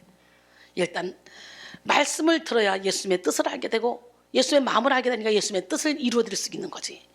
무조건 향방 없이 일만 한다고 되는 게 아니야. 예수님은 한 가지라도 좋대잖아. 한 가지라도. 많이 해서 많이 먹이는 것보다 예수님은 내 말씀을 듣고 있는 마리아가 더 이쁘대잖아. 할렐루야. 예. 자신이 초대한 예수님께 정색을 하며 예수님께 화를 내는 어처구니 없는 상황을 벌이게 됐어요. 가만히 앉아서 말씀을 듣고 있는 마리아와 분주하게 일하는 자신을 비교하니까 예수님에 대한 사랑의 섬김은 온데간데가 없어졌어요. 마리아를 향한 열등감과 짜증만 남게 된 거예요. 예수님까지도 미운 거예요. 아니 내가 일하고 있는 거 안 보여 주님? 어떻게 걔를 붙잡고 그렇게 얘기만 하고 있을 수 있어? 일 좀 하라고 하세요. 나를 도우라고 하세요. 이렇게 되는 거예요. 이렇게 비교의식은 우리의 최선을 변질시킨다는 거지. 요즘 한국에서 유행하는 신조어 중에 엄친아라는 말이 있죠. 엄친아. 엄마, 친구, 아들. 여러분, 엄마들이 자기 자식의 행동이 마음에 들지 않을 때 입버릇처럼 하는 말이 뭡니까? 엄마, 친구, 아들은 1등 했다더라. 엄마, 친구, 아들은 이렇게 착하더라. 엄친아는 그야말로 완벽한 조건을 갖춘 부러움의 대상을 일컫죠. 착하고 멋지고 공부 잘하고 예의 바르고 잘생기기까지 한 그야말로 모든 면에서 완벽한 남의 아들이 엄친아. 엄친딸도 마찬가지예요. 그런데 요즘에는 부친남이라는 말도 있어요. 돈 잘 벌어오고 아내에게 자상하면서 얼굴까지 잘생긴 부인, 친구, 남편. 모두 다 비교의식 때문에 생긴 말들이죠. 한국 사회의 만연한 비교의식을 대변하는 말들입니다. C.S. 루이스는 현대에서 사단의 가장 예리한 무기가 바로 비교의식이라고 했습니다. 비교의식 때문에 우리는 그 자체로서 아름다운 존재의 기쁨을 잃어버립니다. 수많은 현대인들이 심한 스트레스와 우울증 가운데서 살아가고 있는데요. 이런 정신질환적 증세의 대부분은 바로 이 비교의식에서 기인한다고 합니다. 그래서 유명한 심리학자 융은 비교의식만 버릴 수 있다면 우리 사회의 범죄와 자살 그리고 우울증 같은 고질적인 병폐는 쉽게 고쳐질 수 있을 것이다 라고 했어요. 야고보서 3장 17절로 18절 오직 위로부터 난 지혜는 첫째 성결하고 화평하고 관용하며 양순하며 긍휼과 선한 열매가 가득하고 편견과 거짓이 없나니 화평하게 하는 자들은 화평으로 심어 의의 열매를 거두느니라 그랬어요. 비교의식은 인간의 죄성에서 나오는 것입니다. 자신의 것으로 만족하지 못하는 욕심, 자신이 최고가 되지 않으면 만족하지 못하는 교만, 언제나 자신이 가장 좋은 것을 취해야 한다고 여기는 오만함이 비교의식을 만들어냅니다. 이렇게 죄에서 만들어진 비교의식은 또 다른 죄를 낳습니다. 사람은 비교를 통해 열등감을 가지게 되고 혹은 교만에 빠지게 됩니다. 또한 비교를 통해 자신을 제한할 뿐 아니라 다른 사람들을 인정하지 못하고 부정적으로 판단하게 됩니다. 그 결과 다른 사람들에게 상처를 주게 되고 스스로를 고립시키고 말죠. 유명한 심리학자 융은 비교의식만 버릴 수 있다면 뭐라고요? 우리 사회의 범죄와 자살 그리고 우울증 같은 고질병 다 쉽게 고칠 수 있다고 말했죠. 여러분, 오늘 시간에 비교의식을 버려야 돼요. 비교의식을 제거하지 않으면 교회는 하나로 연합하기 힘듭니다. 성도들은 각자의 재량을 발휘하며 예수님을 섬기기가 어려워지는 거예요. 우리는 비교의식을 버리고 남을 나보다 낮게 여김으로, 낮게 여기는 게 아니라 낮게 연합하고 각자의 빛을 발하는 지혜로운 성도가 되어야 될 줄 믿습니다. 빌립보 2장 1절로 4절 그러므로 그리스도 안에 무슨 권면이나 사랑에 무슨 위로나 성령에 무슨 교제나 긍휼이나 자비가 있거든 마음을 같이하여 같은 사랑을 가지고 뜻을 합하며 한 마음을 품어 아무 일이든지 다툼이나 허용으로 하지 말고 오직 겸손한 마음으로 각각 자기보다 남을 낮게 여기고 각각 자기의 일을 돌볼 뿐더러 또한 각각 다른 사람들의 일을 돌보아 나의 기쁨을 충만하게 하라 그랬어요. 할렐루야. 어느 임금님이 정원에서 산책을 하고 있었습니다. 이 구석 저 구석 다니면서 나무와 꽃들을 돌아보고 있었습니다. 그런데 이상하게도 나무와 꽃들이 다 시들어져 있는 거예요. 그것을 보고 마음이 아파진 왕은 왜 이렇게 시들어가는지 그 이유를 나무와 꽃들에게 물었습니다. 감나무야, 너는 이렇게 시들시들하니? 저는 소나무처럼 키가 클 수 없으니 슬퍼서 그렇습니다 라고 대답했어요. 소나무에게 질문했더니 소나무는 저는 포도나무처럼 좋은 열매를 맺을 수 없어서 불행해서 그렇습니다 라고 말합니다.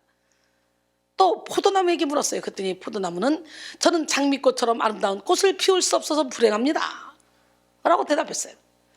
그때 왕은 자신의 발밑에 아주 보잘것없는 풀꽃 하나가 만발하여 있는 것을 보았습니다. 왕은 다 슬퍼하고 괴로워하는데 너는 무엇이 그렇게 기뻐서 꽃을 피웠느냐? 라고 물었습니다. 그 풀꽃은 저는 키가 큰 것도 아니고 좋은 열매를 맺는 것도 아닙니다. 그러나 제가 피운 꽃을 임금님께서 사랑하시니 기뻐서 꽃을 피우는 것입니다. 할렐루야. 여러분의 재능과 탤런트대로 여러분의 색깔대로 최선을 다하면 끝이에요. 남하고 비교하지 마세요. 우리는 서로 비교하며 죄에 빠질 것이 아니라 성령이 주도하는 최선의 삶을 살아서 하나님을 기쁘시게 해야 됩니다. 우리의 삶은 하나님 앞에 1대1의 인격적 관계로 살도록 만들어졌습니다. 다른 사람과 비교하며 앞다투어 1등을 차지해야 훌륭한 것이 아니에요. 마음을 다하고 뜻을 다하고 힘을 다하여 최선을 다하여 성령의 인도를 받아 자신에게 주어진 사명의 길을 가야 하나님이 기뻐하시는 삶을 사는 거예요. 이 시간 모든 비교의식을 뿌리 뽑고 하나님을 향한 최선의 삶을 사는 우리 모두가 되길 원합니다. 우리는 어제의 나를 기준으로 더욱 최선을 다해 주님의 뜻을 이루도록 어제의 나보다 오늘의 나가 좀 더 발전된 나, 오늘의 나보다 내일의 나가 더 발전된 나, 그래서 날마다 그 뜻을 이루어드리기 위해서 장성한 분량에 이르는 믿음을 가져야 되고 그리고 신의 성품에 참여하도록 계속적으로 나 자신을 쳐서 복종시켜야 되고 그리고 사도 바울처럼 표대를 향해 달려나가야 돼요. 할렐루야. 빌립보 3장 12절로 14절 내가 이미 얻었담도 아니요 온전히 이뤘담도 아니라 오직 내가 그리스도 예수께 잡힌 바 된 그것을 잡으려고 달려가노라. 형제들아 난 아직 내가 잡은 줄로 여기지 아니하고 오직 한 일 즉 뒤에 있는 것은 잊어버리고 앞에 있는 것을 잡으려고 표대를 향하여 그리스도 예수 안에서 하나님이 위에서 부르신 부름의 상을 위하여 달려가노라 그랬어요. 하나님이 주신 푯대만을 바라보면 다른 사람과 비교하려는 생각 자체가 들지 않습니다. 푯대를 바라보는 자는 오직 주님의 인정과 상주심을 바라보기에 사람의 인정을 구하지 않기 때문이죠. 또한 하나님을 바라보는 사람은 모든 것이 은혜임을 알기 때문에 교만이나 열등감에 치우치지 않습니다. 그저 하루하루를 예수 닮게 힘쓰고 그리스도의 장성한 분량이 충만한 데까지 이르기 위해서 자기를 부인합니다. 할렐루야. 오늘 자기를 부인하고 완전히 예수님을 주인 삼음으로 여러분 자신도 모르게 싹이 나고 이삭이 나고 열매가 맺혀지는 그런 삶을 살기로 합니다. 할렐루야.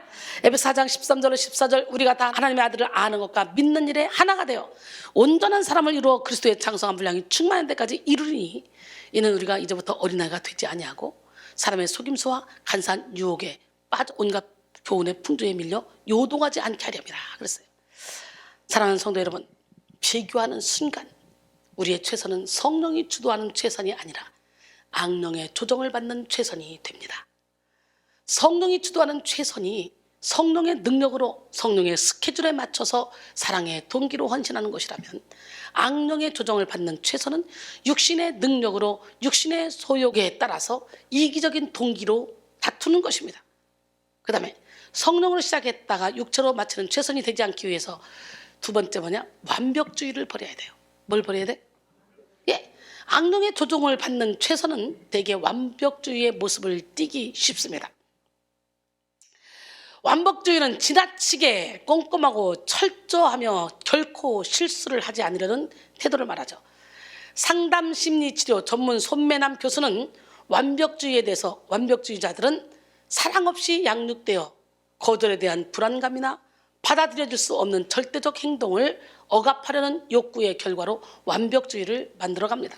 이들은 겉으로 보기에는 아주 선해 보이고 건강한 것처럼 보이지만 자신의 모든 감정과 느낌을 고립시켜 좀처럼 자신의 감정을 인식하지 못하고 심각한 부정적 정서를 야기시키는 행동을 합니다. 그래서 주로 죄책감, 후회, 수치감, 불안과 분노는 물론 우울증을 야기시키게 됩니다 라고 말했어요. 이렇게 악령의 조정을 받는 완벽주의는 하나님의 뜻보다 자기 만족과 자기 성취감에 더 관심을 갖죠. 이런 완벽주의를 가진 사람들은 상당히 높은 기대 수준을 가지고 자기 기대에 못 미치는 모든 상황을 매정하게 평가절하합니다. 그래서 완벽주의자들은 일반적으로 자기 자신을 하찮게 평가하고 다른 사람들에게 대해서도 무정한 평가를 내립니다. 이런 맥락에서 폴 하욱은 완벽주의자를 자신을 싫어하는 사람이라고 그랬어요. 자신을 싫어하는 사람이라고 규정했어요. 완벽주의자. 오늘 이 시간에 비교의식 버리시고 완벽주의 버리길 원합니다. 완벽주의자를 뭐라고 말한다고? 자신을 싫어하는 사람이라고 정의했다고. 완벽주의자들은 언제나 자기를 부정적으로 평가하므로 자기 패배와 반복적인 실패, 끝없는 후회를 이어가기 때문입니다. 이런 완벽주의가 만드는 최선은 기쁨이 없는 최선이요 상처만 남기는 최선입니다. 완벽주의가 만들어내는 정서적 위축, 완고함, 타인에 대한 거부, 경직성, 자기 의심 등이 이를 그르치게 하고 과도한 스트레스를 만들어내기 때문입니다. 이런 완벽주의의 배후에는 죄로 말미암은 수치심과 하나님을 향한 불신이 숨어 있습니다. 완벽주의자들은 내가 완벽하게 행동하지 못하면 하나님이 나를 사랑하지 않으실 것이다. 내가 잘못하고 무능하게 굴면 나는 무가치하고 사랑받을 만한 가치가 없게 되고 하나님은 내게 진노하실 것이다 라고 생각합니다.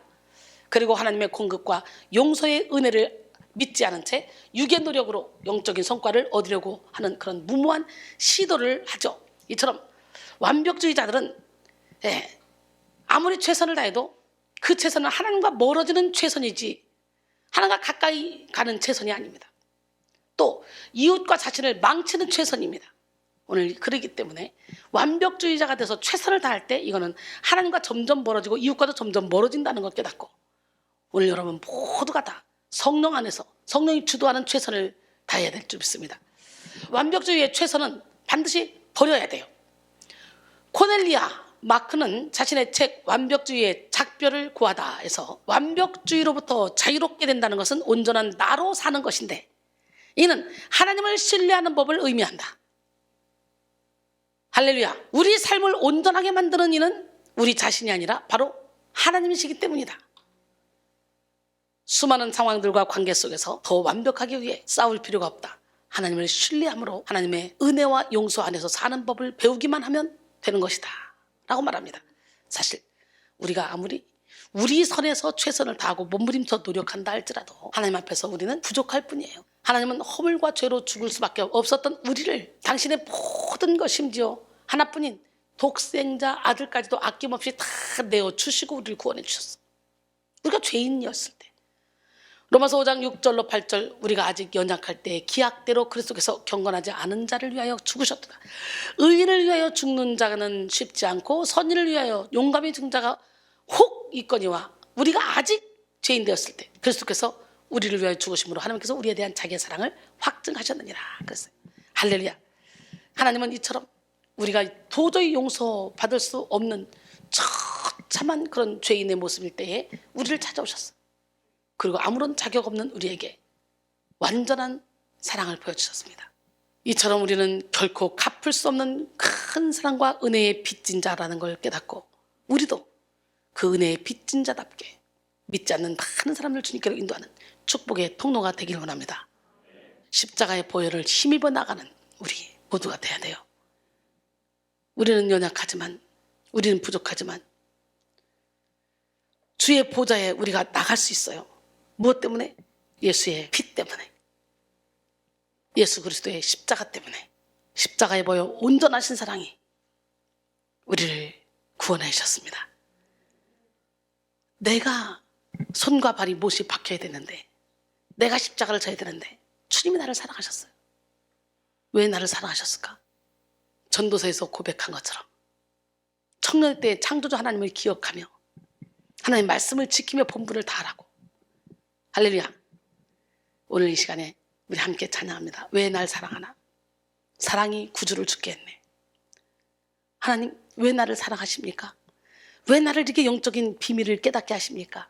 왜 나를 이렇게 기뻐하는 영혼으로 만들려고 이렇게 애를 쓰십니까? 오늘 이 시간에 강력한 기름을 부어주시옵소서. 함께 찬양합니다.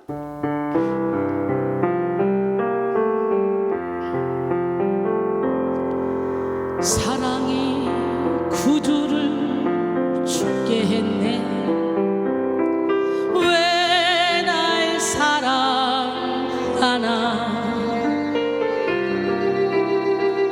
겸손히 십자가 지시었네.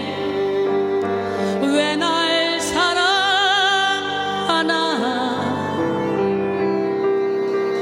왜 날 사랑하나? 왜 날 사랑하나?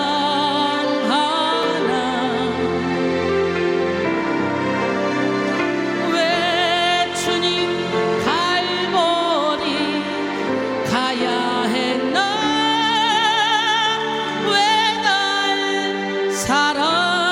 사랑하나?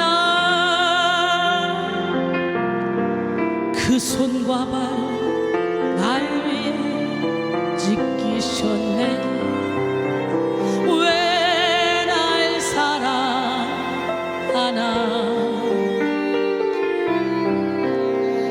고난을 당하여 구원했네.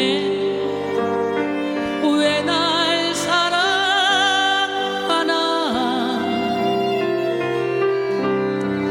왜 날 사랑하나?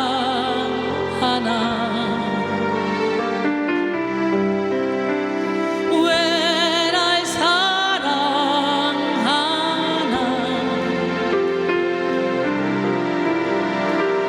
왜 주님 갈보리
시간에 주님이 왜 날 사랑하시는지, 하나님의 명령이 뭡니까?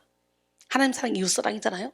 그걸 실천하게 하기 위해서, 우리가 저 천국에서 행복하게 살게 하기 위해서, 우리 마음이 이 땅에서 천국을 누리기 위해서 사랑하신 줄 믿습니다. 이처럼 하나님은 우리를 사랑하시는데 우리는 결코 갚을 수 없는 큰 사랑과 은혜의 빚진 자입니다. 이런 주님의 큰 사랑의 빚진 자라는 의식이 있을 때 우리는 정말 영원 사랑하는 일에 생명을 걸겠죠. 근데 그 의식을 잊어버릴 때 우리는 완벽주의에 빠지게 되는 거예요.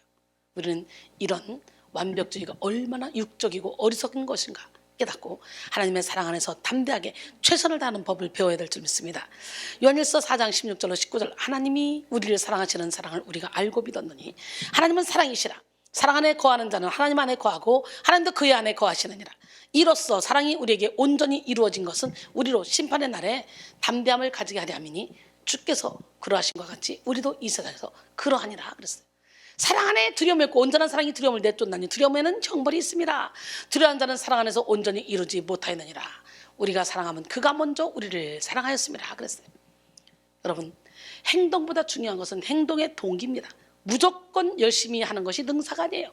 두려움에 기반된 열심, 경쟁심에 기초한 노력은 시기와 질투의 결과만 초래할 뿐입니다. 누군가에게 잘 보이기 위해, 자기 수치심을 감추기 위해 만들어진 완벽주의는 결국 성령으로 시작한 일도 육체로 마치게 한다는 거죠. 마지막으로, 성령으로 시작했다가 육체로 마치는 최선이 되지 않게 하기 위해서 우리는 뭘 버려야 되냐? 바로 안일함을 버려야 돼. 성령이 주도하는 최대의 적이 바로 이만하면 됐다라고 생각하는 안일함입니다. 사실 많은 사람들이 그리스도 안에서 온전해지고자 하는 그런 추구점이 없이 나 편한 대로 식의 신앙생활을 합니다. 내가 편한 대로 예배하고, 내가 할 수 있는 정도만 헌금하고, 내가 필요한 만큼만 기도합니다. 내가 봉사할 수 있는 만큼만 해요. 내가 하고 싶은 만큼만. 그것은 성령께 이끌리는 삶이 아닌 내 맘대로 하는 신앙생활이에요.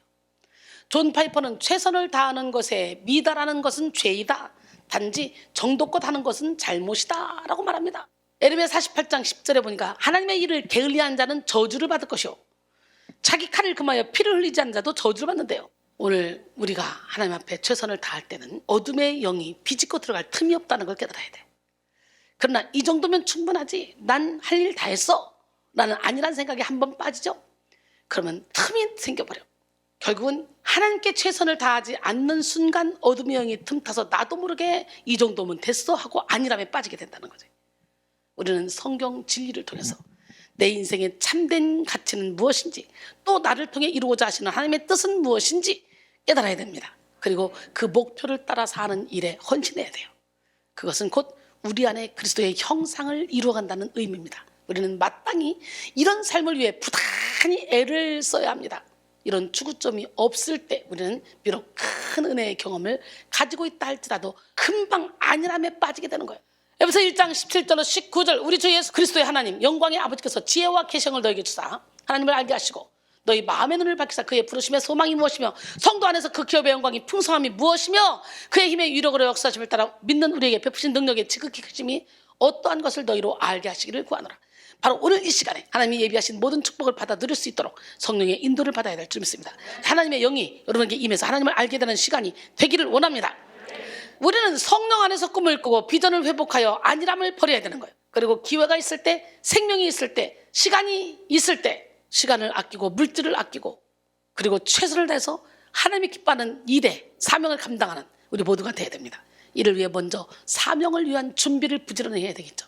하나님이 주신 재능은 대개 훈련과 반복을 통해서 개발되어지는 것인데요, 우리는 말씀, 찬양, 기도의 훈련을 부지런히 해야 되고, 또 세계 선교하기 위해서는 외국어, 그리고 각종 악기, 자기 특기 개발에 열심을 내야 되겠죠. 벤자민 리텐버그는 자신의 잠재 능력을 개발하지 않고 그냥 편안하게 살아가는 실상은 일종의 자살이다라고 말했어요. 오늘 잠재 능력을 개발해서 육이 있을 때, 내가 봉사했을 때, 충성할 수 있을 때 하늘의 상급을 쌓아야지. 육의 몸으로 싣고 신령한 몸으로 다시 살아나야지. 안일하게 있어서는 안 된다는 거예요. 러시아의 작곡가이자 세계적인 피아니스트인 루빈스타인은 연주를 위해 세계 곳곳을 돌며 늘 벙어리 피아노를 가지고 다녔어요. 벙어리 피아노는 소리가 나지 않는 휴대용 건반으로 평상시 손가락 연습을 위해서 가지고 다닌 거예요. 하루는 비행기 안에서 이 벙어리 피아노를 가지고 열심히 연습하는 것을 제자들이 보았습니다. 한 제자가 스승의 연습을 조심스럽게 만류하며 그 이유를 물었어요. 그러자 루빈스타인은 말합니다. 하루를 연습하지 않으면 내 자신이 알고, 이틀을 연습하지 않으면 내 아내가 알고, 사흘을 연습하지 않으면 청중이 안다 라고 말했어요. 오늘 여러분 영성 훈련도 훈련을 받아야 돼. 결론적으로 사랑하는 성도 여러분, 오늘 우리는 인생에게 허락된 최고의 승리를 위해서 성령이 주도하는 최선의 삶을 살아야 됩니다. 우리 인생은 성령이 주도하는 만큼 지혜롭고, 성령이 주도하는 만큼 행복하고, 성령이 주도하는 만큼 자유하고, 성령이 주도하는 만큼 담대합니다. 성령이 주도하는 최선의 삶을 살기 위해 우리는 뭘 버려야 된다겠지? 비교의식을 버리고 또 뭘 버려요? 완벽주의를 버리고 또 뭘 버려요? 이거 세 개 다 버립시다. 오늘 확 던져버려요. 그래서 육체의 죄가 성령의 역사를 가로막지 않게 해야 된다는 거지. 그리고 하나님을 향한 순수한 열정으로, 사랑의 열정으로 시작과 마침 모든 과정에서 성령의 인도를 받아야 합니다. 이 시간 여러분 모두가 하나님의 무한한 은혜의 공간 안에서 성령이 주도하는 최선의 삶을 살아서 진리 안의 자유 가운데 거하기를 주님의 이름으로 축원합니다. 진리 안의 자유 가운데 거할 때 저절로 나를 통해 주님이 일을 하셔요. 저절로 나를 통해 주님이 일하실 수 있도록 나 자신을 맡겨드리는 기적의 주인공들이 다 되기를 원합니다. 아무도 누구도 우리 아픔 몰라. 그러나 우리 주님은 다 아셔. 믿으십니까? 오늘 주님이 여러분의 영혼육의 모든 질병을 고쳐주시는 순간부터 우리는 성령이 주도하는 삶을 살게 될 줄로 믿습니다.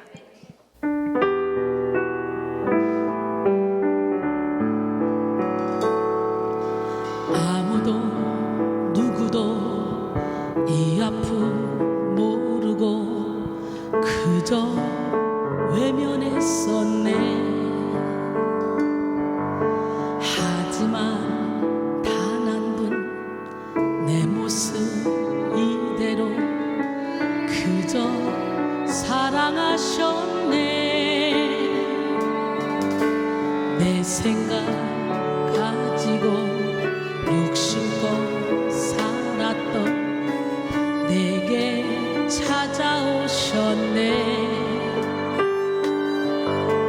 내 인생 주님께 온전히 맡기니 나를 고쳐주소서. 성령이여 성령의 능력으로 온전히 날 만져주소서. 성령의 능력으로 날 고치소서. 내가 낫겠나이다. 주여 주님의 손으로 온전히 날 만져주소서. 주님의 손으로 날 고치소서. 내가 낫겠나이다. 주님의 손이 날 일으키시네. 주님의 손이 날 치료하시네. 주님의 손이 날 새롭게 하네. 주님의 손이 날 변화시키네. 오늘 주님의 손이, 성령의 능력이 여러분을 고치시고 여러분을 변화시키고 성령이 주도하는 삶으로 인도하실 줄 믿으십니까? 그렇다면 겉과 속이 같은 사람이 돼야죠.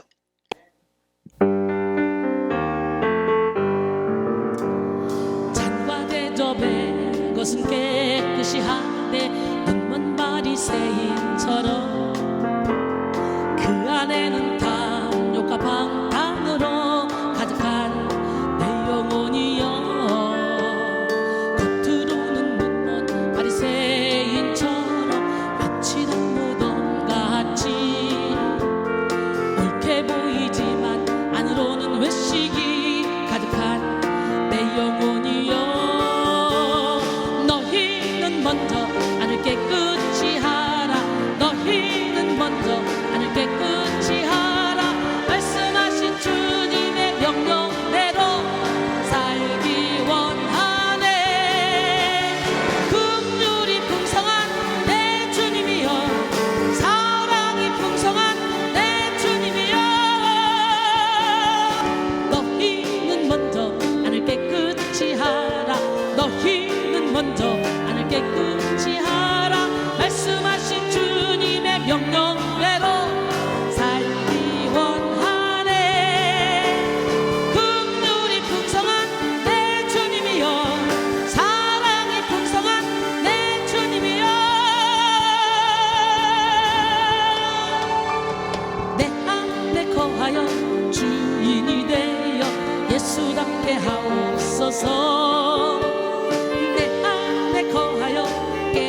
예수답게 하옵소서.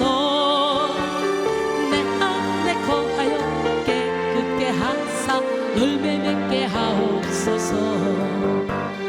내 안에 거하여 주인이 되어 예수답게 하옵소서. 내 안에 거하여 깨끗게 하사 열매 맺게 하옵소서. 비교의식 완벽주의 안일함을 다 버리시고 성령이 주도하는 최선의 삶을 살아서 예수님을 주인 삼고 많은 열매를 맺는 우리 모두가 되길 원합니다. 이 세상 어디를 가든지 어디서 무엇을 하든지 주와 함께 동행하는 우리 모두가 되길 원합니다. 함께 찬양합니다. 이 세상 어딜 가든지 어디서 무엇 하든지 나는 주와 항상 동행하리. 능력의 주께서 나를 사랑의 주께서 너를 인도하여 축복하시리. 오 능력의 주님, 오 사랑의 주님. 이 세상 어딜 가든지 어디서 무엇 하든지 나는 주와 항상 동행하리. 성령의 열매는 오직 사랑과 희락과 화평 오래 참은 자비 양선과 충성과 온유와 절제 그리고 또 한 가지는 전도의 열매가 있네요. 오 능력의 주님, 오 사랑의 주님. 이 열매 맺을 때까지 능력의 은혜 주시며 주님 뜻대로 인도하옵소서. 성령의 열매는 오직 사랑과 희락과 화평 오래 참은 자비 양선과 충성과 온유와 절제 그리고 또 한 가지는 전도의 열매가 있네요. 오 능력의 주님, 오 사랑의 주님. 이 열매 맺을 때까지 능력의 은혜 주시며 주님 뜻대로 인도하